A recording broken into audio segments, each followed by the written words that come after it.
இன்றைய காலத்தில் பலர் காலையில் எழுந்ததும் இரவு தூங்கச் செல்லும் வரை செல்போனை கைவிடாமல் பயன்படுத்துகின்றனர்.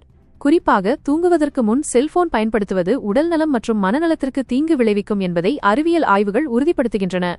தூங்குவதற்கு முன் செல்போன் பயன்படுத்துவதால் ஏற்படும் பாதிப்புகள். தூக்கக்குழப்பம். செல்போனிலிருந்து வெளிவரும் நீல ஒளி தூக்கத்தை தூண்டும் மெலட்டோனின் ஹார்மோன் சுரப்பை தடுக்கிறது. இதனால் தூக்கம் தாமதமாகி ஆழ்ந்த உறக்கம் பாதிக்கப்படுகிறது. தூக்க நேரம் குறைவு. ஆய்வுகளின்படி இரவில் திரை பார்க்கும் பழக்கமுள்ளவர்களுக்கு தினசரி தூக்கம் குறைந்து நீண்ட காலத்தில் தூக்கக்கடன் உருவாகிறது. இன்சோம்னியா அபாயம். படுக்கையிலேயே செல்போன் பயன்படுத்தும் ஒவ்வொரு மணி நேரமும் இன்சோம்னியா ஏற்படும் வாய்ப்பை கணிசமாக அதிகரிக்கிறது. மன அழுத்தம், கவலை. தூக்கக்குறைவு மன அழுத்தம், கவலை, எரிச்சல் மற்றும் மனச்சோர்வை அதிகரிக்கிறது. இதனால் மீண்டும் இரவு நேரத்தில் செல்போன் பயன்படுத்தும் தீய பழக்கம் உருவாகிறது. உடல் அழுத்தம் அதிகரிப்பு. இரவில் செல்போன் பயன்படுத்துவோரின் இதய துடிப்பு கூடுதலாக இருப்பதாக ஆய்வுகள் தெரிவிக்கின்றன. உடல் எடை மற்றும் மாற்றுச்சக்தி பாதிப்பு. தூக்கக்குறைவு பசி சர்க்கரை மாற்றுச்சக்தியை பாதித்து உடல் எடை அதிகரிக்கும் அபாயத்தை உருவாக்குகிறது. செயல்திறன் குறைவு.